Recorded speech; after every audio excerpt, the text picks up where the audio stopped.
BoogeyMan band coming round the bend. Is BoogeyMan band. Is BoogeyMan band. Greetings, my fellow Fright Fiends, and thanks so much for dropping by the Horror Zone channel. I hope everyone's doing well. Wanted to say Merry Christmas to everyone. For this year's Christmas video, I thought I'd do something a little bit different, and a lot of this had to do with the fact that several of these films I hadn't seen before. So there was a handful of the films from this franchise that I hadn't seen, or I saw only once many years ago. Of course, I'm talking about the Silent Night, Deadly Night series, which is a series of 6 films if you count the 2012 remake called Silent Night. Back in 2012, I did a review of the original film and the sequel. That's when I purchased this set, and this was, it was hard to get. If people don't remember, before this and before Scream Factory did some special editions of part 1 and 2, it was very hard to find the original film. It was like going for like big bucks if you were trying to find the original release of it, but got this in 2012 as well as the remake Silent Night. But then early this year, I picked up this set from Vestron, which is part 3, part 4, and part 5. And I finally cracked these open and was able to watch them all. And I'm really excited to talk about them today, and I hope everyone looks forward to this. And here we go. Okay, number 6 for me is going to be Silent Night, Deadly Night 4 Initiation. This one was just tonally so different from the first 3 that I had watched at this point, and I don't know, it's a very strange film. I'm not a huge fan of Brian Yuzina, who directed it. He's also done like some of the Reanimator films. Those are cool. I'm not a big fan of Society. This one had some moments that felt like Society to me, and the effects by Screaming Mad George were pretty cool, and it had some great cast members. I mean, Clint Howard's in it, and initially I thought Clint Howard was playing the same character, Ricky, that had been in the previous 3, but it didn't seem like the same character after I started watching it. But you also had Reggie Bannister in it from the Phantasm movies, Elise Beasley, who I knew really well from like Moonlighting, and then Maud Adams, who I knew from like Octopussy, the James Bond film. I also recognize Gene Bates, who had played in Die Hard 2.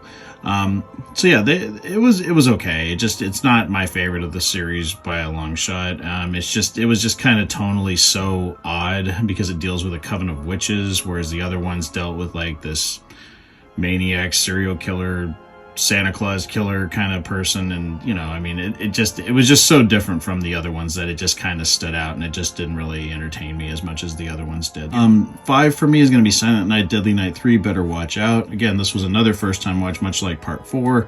Never seen this one before. Knew that Bill Moseley was in it, and he was playing the Ricky character. And this one, it deals with this Ricky Caldwell is comatose, but he reawakens and begins to stalk a blind woman who he shares a psychic connection with. This one surprised me. Actually, when it first started, I was really kind of put off by the tone. It just seemed a little off, which is what you could say about most of these films. But I thought Samantha Scully as Laura was pretty good. Also, Richard Beymer, I think that's how you say his name. He played Dr. Newberry, and at first I was like, this guy's a complete freak. But then I recognized that he was in Twin Peaks, and I did like him in that. Also, Laurie Herring, who played Jerry in this, knew her from like Mulholland Drive, which is another David Lynch, which is again connected to David Lynch, and thought she was good in it. Also, like the character of Chris, played by Eric DeRay. He's Laura's brother. I thought he was good, and I thought him and Jerry had a good chemistry because they're a couple in this. Also, it was a trip to see Robert Culp from like I Spy as Lieutenant Connolly. I thought he was great in it too. So there was some pretty big names in this one, and effectively, I thought Bill Moseley was really good as Ricky. He actually was really creepy in this, and it really surprised me. So yeah, this one's fun. It's not reinventing anything, and I thought, like where the location was, the grandmother's house, where Chris and Jerry and Laura are going, I thought that was a cool set piece. But in the end, I mean, it's one that, I will revisit. I liked it way more than 4.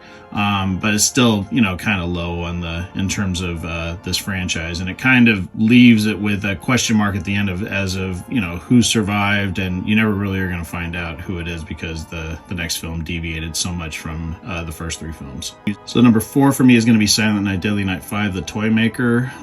This one again, Brian Usina was involved in it, as was Screaming Mad George. I actually like Screaming Mad George's effects in this one a lot, because this one again deals with a toy maker, so there's a lot of creepy little toys, and there's one scene where this couple are kind of getting frisky in this kid's bedroom, and like all these toys show up, and some of them are really hilarious and violent, and you know, they're like got saw blades on them and things like that, so that was really cool. I also really like the character of Sarah, played by Jane Higginson. I thought she did a great job. Of course, Mickey Rooney, classic actor Mickey Rooney as Joe Petto, which I thought was, his last name is Petto, and he runs a toy store. It just really made me laugh.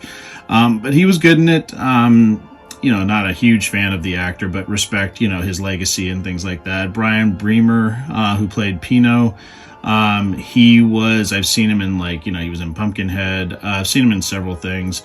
Of course, Clint Howard plays a character named Ricky in this, but it's not connected to the other films. It's not even connected to Part 4, where he also played a character named Ricky.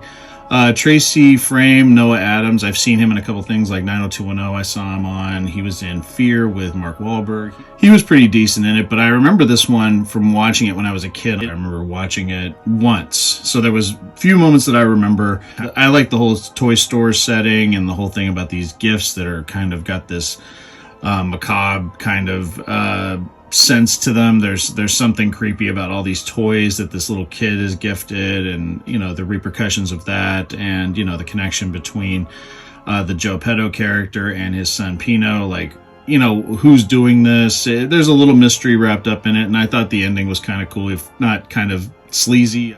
It was a fun film, and out of the 3 that came in that Vestron pack, this is my favorite. Number 3 for me is going to be the original Silent Night, Deadly Night, and I'm kind of still where I was when I reviewed it back in 2012 for the first time. Not one that I really enjoy watching, though. I don't know why. It's just I find that the Robert Brian Wilson as Billy is interesting, but he's kind of just weird. I don't know why. I'm not really that big into this film.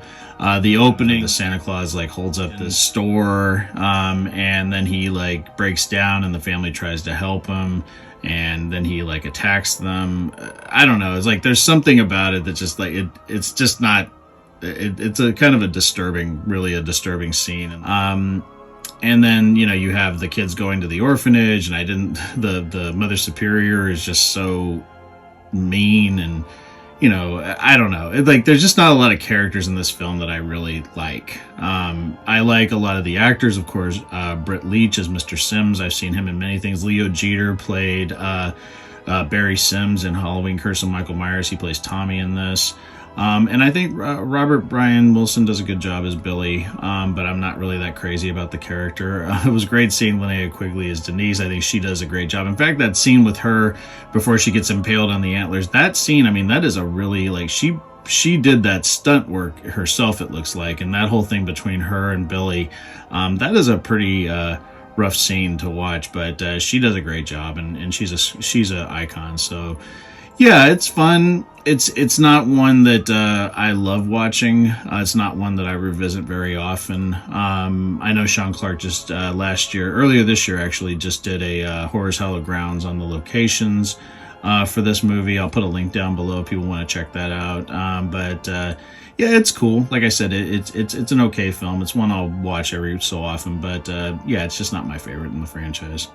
Number 2 for me is going to be Silent Night, Deadly Night Part 2, and I know that a lot of people say this movie is just so bad, but for me, it's so bad that it's good. It's actually really funny, and this movie just makes me laugh, and I think a lot of it just has to do with the character of Ricky Caldwell by Eric Freeman. He is so entertaining. Eric Freeman makes the movie for me, and like I said, you know, everybody knows the garbage day scene. It's like when he's just going on this killing spree, walking down the street, just shooting random people and shooting at cars. It's just all done so silly, and the fact that most of the film is recapping the first film, again, it's not great, but it's fun, and I enjoy watching it, and I revisit this one so much more than the original. And what surprised me, and this is a film that I haven't watched since the first time I did a review on it, and this is again going back 11 years, and that is Silent Night, the 2012 remake. I just really liked this film. This was more my type of, serial killer, Santa Claus killer, if you want to call it that. There's some great tension in it. The Santa Claus killer is terrifying because he takes like a clear mask and cuts off the bottom of it so you don't see his face, and he's got the beard and the hat and everything covering up the rest of him. So it's like, it's really, really tension filled. There's some great shots in it. I think Stephen C. Miller did a great job.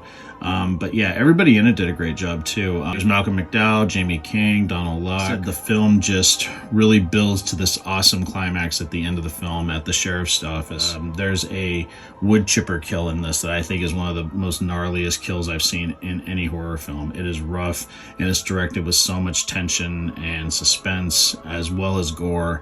And there's many scenes like it where they push the envelope for how far they go. And I was kind of just, it was like a breath of fresh air watching it. And it's one that I think I'm going to put on my rotation for holiday horror films. It's a great film. I think people need to talk about it more. I don't hear anybody mention this film, and it's been out for 11 years. So yeah, absolutely number one for me is going to be 2012's Silent Night. So I hope everyone enjoyed that little ranking of the Silent Night, Deadly Night franchise. Again, it's a Christmas series that I haven't really talked about very much. And like I said, Silent Night is one that I really enjoyed more watching it again, because the first time I watched it, I liked it, but I didn't love it. But watching it again, it is my favorite in the entire franchise. I think it's a terrific reboot, paying homage to that original film from 1984, but also sort of taking it in a new direction. And I thought that the way that the killer or the adversary in the film was done was really effective. And I think Jamie King did a great job in the film, and so did everybody else in the cast. Malcolm McDowell, Donald Locke, great cast, and Stephen C. Miller did a great job directing it as well. So yeah, that is my ranking of the Silent Night, Deadly Night franchise. I hope everyone enjoyed this.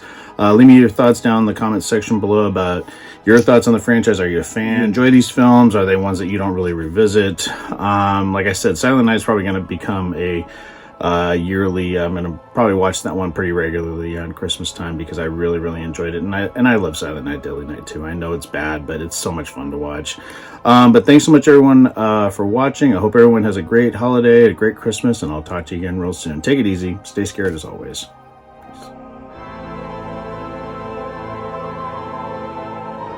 Hey, my fellow Fright Fiends, I just want to thank everyone for supporting BoogeyMan Ben's Horror Zone. If you haven't yet subscribed and you'd like to, please hit the subscribe button down below. Click the bell notification so you're updated every time I drop a new video. I try to drop a video at least once or twice a week. The Horror Zone is a passion of mine, and it really makes me happy that I can share that passion with all of you guys. Thanks so much again for the support, and I'll talk to you again real soon. Take it easy. Stay scared as always.